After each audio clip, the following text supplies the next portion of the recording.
Selamat siang pemirsa, saya Dian Purnama kembali menyapa Anda dalam laporan khusus siang hari ini mengenai masalah lingkungan di daerah istimewa Yogyakarta dengan fokus pengelolaan sampah di TPA Piungan Bantul. TPA Piungan yang telah menjadi tempat pembuangan sampah terbesar di wilayah Yogyakarta telah lama menjadi sorotan. Tidak hanya karena masalah sampah yang menumpuk, tetapi juga dampaknya terhadap lingkungan sekitar. Hari ini, tim kami akan menelusuri lebih dalam bagaimana kondisi lingkungan sekitar TPA Piungan pasca pembukaan kembali dan langkah-langkah yang diambil untuk pengelolaan sampah saat ini. Kita akan bergabung dengan reporter kami, Juventus, yang berada di lapangan untuk melaporkan langsung dari TPA Piungan. Terima kasih Dian, saya Juventus Philadelphia melaporkan langsung di TPST Piungan yang terletak di Dusun Ngablak, Piungan Bantul, daerah istimewa Yogyakarta. Pada hari ini, 14 Mei 2025, kami berada di lokasi untuk meninjau langsung kondisi pasca dibukanya kembali tempat ini setelah sempat tutup tahun lalu karena kelebihan kapasitas. TPA Piungan ini menerima sampah dari Kota Yogyakarta, Sleman, dan juga Bantul. Seiring dengan dibukanya kembali tempat ini, ada sejumlah tantangan yang harus dihadapi terkait dampak sampah terhadap lingkungan sekitar. Untuk mengetahui lebih lanjut bagaimana pengelola sampah dilakukan setelah TPA ini dibuka kembali, serta apa saja langkah yang diambil untuk mengurangi dampak terhadap masyarakat, kami akan mewawancarai warga sekitar secara langsung. Untuk informasi lebih jelas, saya sudah bersama dengan Bapak Ismail sebagai warga sekitar TPA Piungan. Bapak, saya izin bertanya, bagaimana respon Bapak atau mungkin warga sekitar dari dampak ditutupnya TPS Piungan ini? Kalau responnya ya banyak positifnya karena apa? Ya itu tempatnya lebih bersih. Sekarang ada tempatnya pembakaran kan sudah nggak kayak dulu banyak sapinya liar itu kan. Itu terus nggak banyak lalat jelas. Ya, mungkin itu dari dampak positifnya. Tapi kalau untuk dampak negatif dari Bapak sendiri apakah ada Pak atau? Dampak negatifnya ya pencarian masih kurang, nggak bisa ngerosok itu kayak dulu kan banyak ngerosok dari Wonosari banyak, sekarang kan berkurang banyak gitu. Mungkin yang terakhir, apa harapan Bapak atau warga sekitar sini untuk TPA Piungan ini ke depannya, Pak? Ya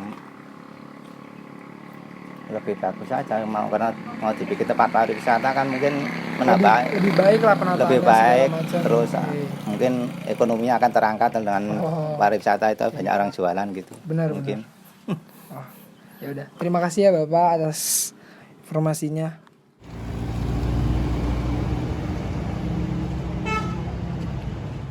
Untuk informasi lebih jelasnya, saya sudah bersama dengan Ibu Ana sebagai warga sekitar TPA Piungan. Ibu, saya izin bertanya, bagaimana respon Ibu atau warga sekitar dari dampak ditutupnya TPA Piungan ini?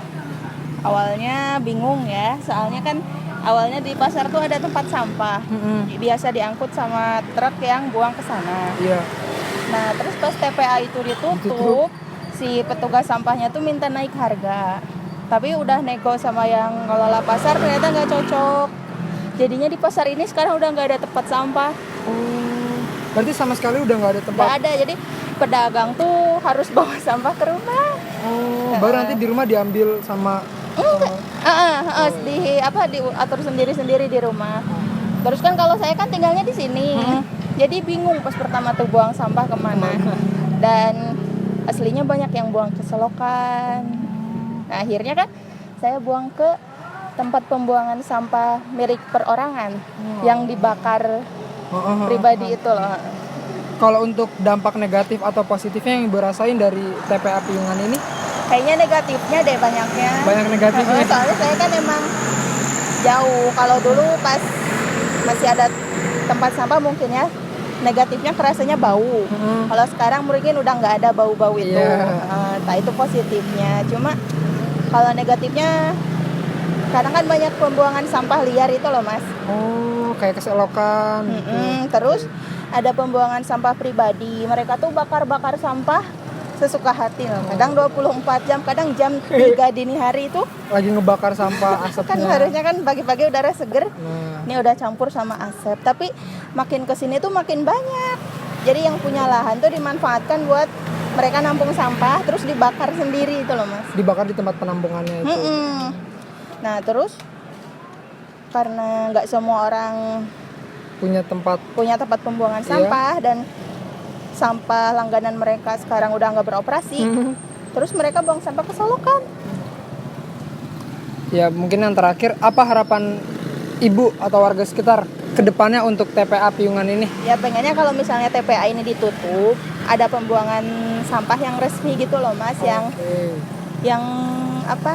Emang sampahnya tuh dikelola, nggak yang asal bakar, terus membakarnya juga kan Sembarangan. sembarangan, nggak tahu waktu itu loh mas. Kadang di sini tuh kalau habis hujan nih, sekarang aja nggak hujan, banyak kabut-kabut, ini bukan kabut. Asap sampah. Kalau habis hujan tuh wah ini kayak banyak kabut, padahal itu bukan kabut, itu asap. Ya udah, terima kasih ya Ibu atas sama-sama. waktunya. Ya. Maaf mengganggu, terima kasih. Setelah ditutup dan dibukanya kembali TPS Piungan, banyak pro dan kontra dari warga sekitar. Mereka semua berharap ada penanganan terbaik dari para pemerintahnya. Saya Juventus, kembali ke studio. Terima kasih. Terima kasih Juventus atas laporannya. Demikian berita pada hari ini. Saya Dian Purnama. Terima kasih dan sampai jumpa.